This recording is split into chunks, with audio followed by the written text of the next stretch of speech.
Hello everyone, how are you all? Today I'm showing you how to make sarson da saag or sarson ka saag. It's a North Indian traditional dish, sarson da saag and makki di roti. So let's start the recipe. We need mustard greens. In English and in Punjabi you call it sarson. And we need fenugreek leaves, and in Punjabi we call it methi, and spinach leaves, and in Punjabi we call it palak. So we need all three green leaves and wash them, cut them, keep them ready. On the other side we need ghee, clarified butter, ginger garlic and salt to add.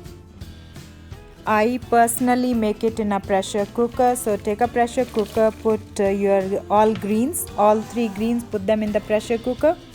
It's a very quick and easy way of making it. As you can see, I've put all three greens. Add ginger garlic paste, add the ghee. It's called clarified butter in English as well. So put salt.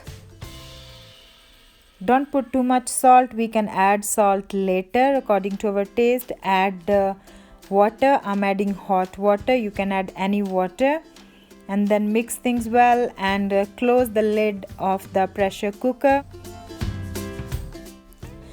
Don't forget to put the whistle of the pressure cooker on top and let it cook on a medium high flame. It needs 8 to 10 whistles, and then once it's cold you open. This is how it looks. Mix it well, and you see there's some water in there, so we will check if it's cooked or not. If you think it's still not well done, you can close the lid again and do the process, and you can do 2 to 4 more whistles until it's cooked well. But if you think it's ready, put it back on the medium low flame, and on the side we will take some maize flour. I've taken white. If you have yellow you can take yellow. So then we add a cold water into it to make a paste, and then we will add this smooth paste into the saag little by little to make the texture of the saag looks nice and thick and tasty. As you can see, if your saag is boiling like this, you can add the mixture of maize flour and water. Keep your flame slow because it's really going to boil. Keep mixing, let it cook, and you finish all the mixture of maize flour. After some time you will see the saag looks like this. Cover it again and let it cook on a medium flame.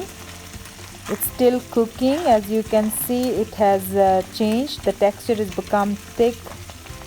So we need to cook it again for 10 to 15 minutes on a medium low flame. At this point, if you think it's become little thick and the color is still white, add some water and let it cook for another 30 minutes until you see it has really mixed well into the saag, the mixture of maize flour. Then mix it with a hand blender until it's smooth and nice. I like my saag really nice and creamy. Look at it, it's ready. So keep it aside. Take a pan, add some ghee, and we will add ginger garlic paste again into the ghee. We are going to cook this ginger garlic paste until it's a little golden in color.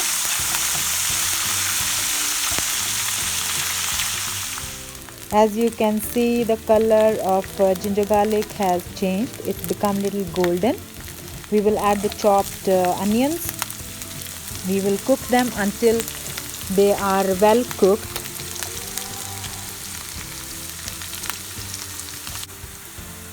The onions are changing its color.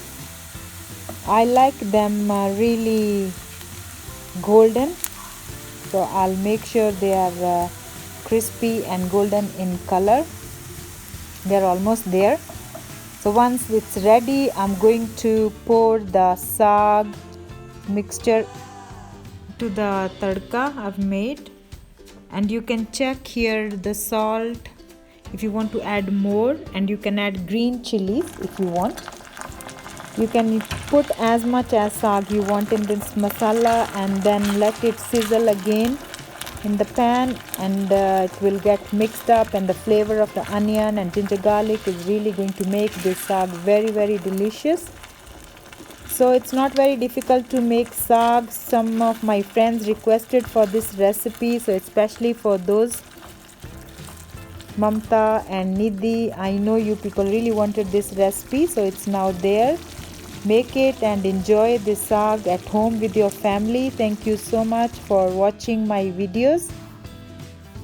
If you like my videos, please subscribe to my channel and like my videos. I'll really appreciate it. Thank you so much, everyone.